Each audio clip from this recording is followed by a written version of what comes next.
game you can make using a circuit with a buzzer. You'll be aware of this kind of game. It's a metal maze. I've got a metal loop of wire. If I touch the loop against the maze, a circuit's formed and the buzzer buzzes. You can test how steady your hand is and also if you improve with practice. There's my maze finished. So, to make one of these, a few simple components are needed, most of which you can find in most schools, or you can order them from our suppliers. Okay, so the first thing I'm going to do is to cut our piece of wire for our maze. This is something that I would do for the children because you can imagine wire poses quite a threat to eye safety. So what we need to do is to make sure that we cut the wire for the children and we tape up the ends securely so there are no sharp edges there. And the age and stage we're working with will be able to then carefully bend the wire into the right shape. So I'm just going to release some of this wire for my maze. I don't need too much, that seems fine to me. Using the correct equipment and eye protection, I'm going to snip the wire, and before the children get their hands on it, I'm going to tape up the end securely.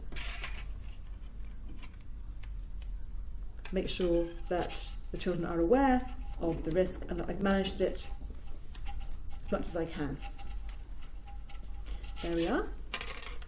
There's our wire, all ready to bend into a tricky maze. Oh, it's a very tricky one here. Okay, and the wire is the right gauge that the children can easily bend it, but it still retains its shape when the game is made. There it is.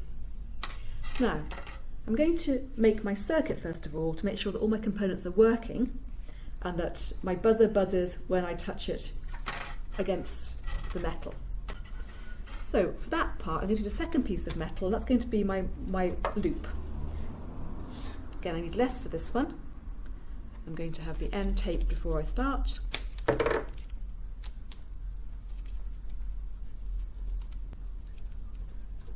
And a piece at the end there. Again, when we see this activity taking place after the children have covered simple circuits and investigated conductors and insulators. I'll just tape the end over to keep that safe. I'll understand that when I complete my circuit by touching metal against metal, I will have either a buzzer buzzing or in some cases a bulb lighting. So here's my metal loop. And again, make sure that's nice and safe, tucked in there. There we go, so that's my wire dealt with.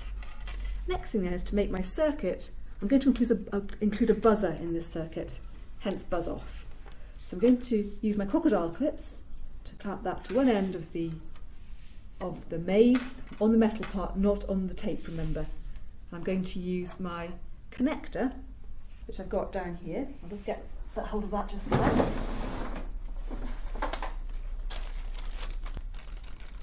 I'm going to use one of these on my battery pack. Here it is. Clip it into place.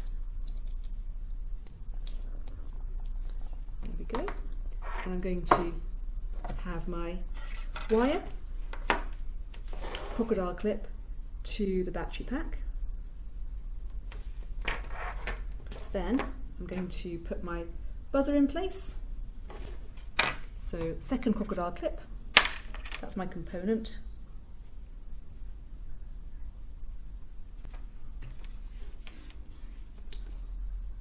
There we go.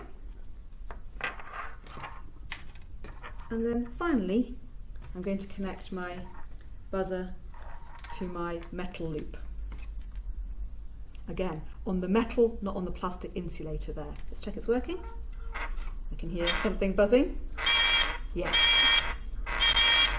Now, a buzzer is dependent upon the polarity. So what I want you to do is, if buzzer isn't working, for instance, you can see if you connect up your circuit and the buzzer's not working, it may well be that you have positive and negative incorrectly wired up. So just look here and listen, nothing's happening. So my buzzer must be connected incorrectly, so back round the other way. And all should be well. Yeah, can hear it.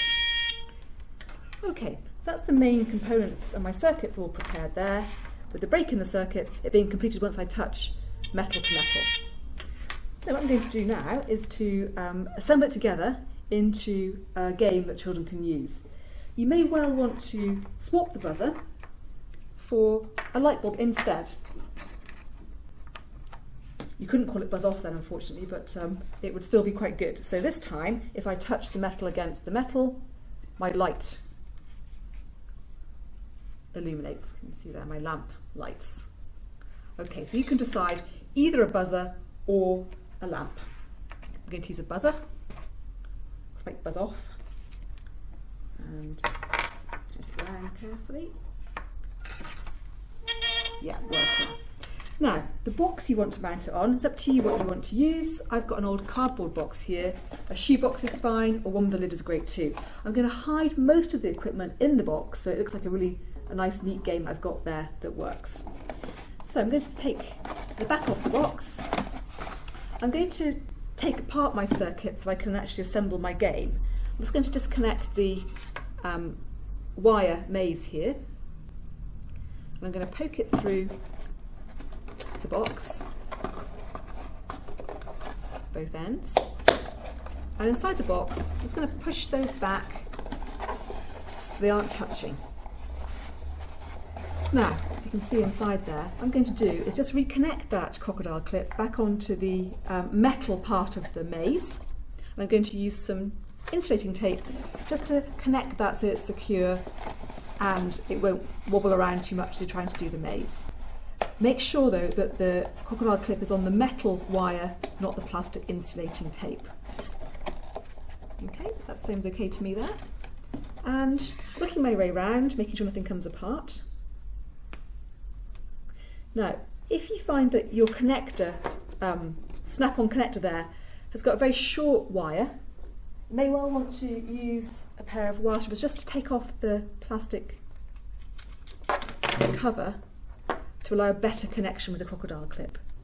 You don't want it to come apart as the game is in progress. And the same for the other side as well. There we go.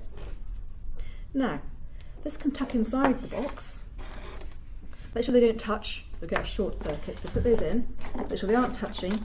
You can tape them in place if you want to. In it goes. Now I want my buzzer on the outside so I can actually hear it when it goes off, if it goes off. Tuck them inside there so they aren't touching. And then I can close the box up.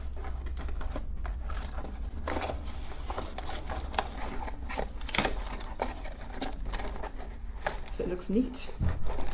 And then finally, you can put a bit of tape on there just to close it up. And then finally, put my last crocodile clip on to my wire loop.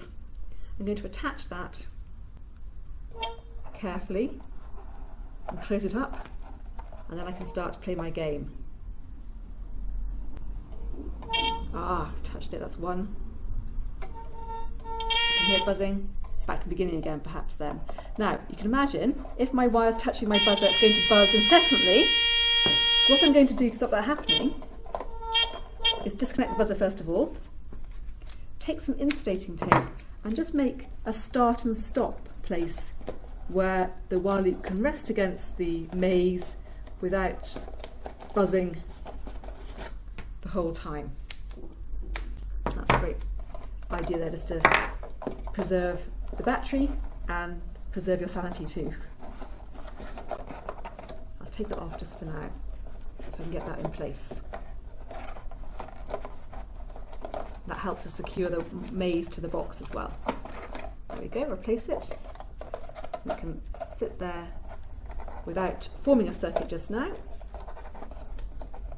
Let's reconnect it. buzzer on top, and I can start again.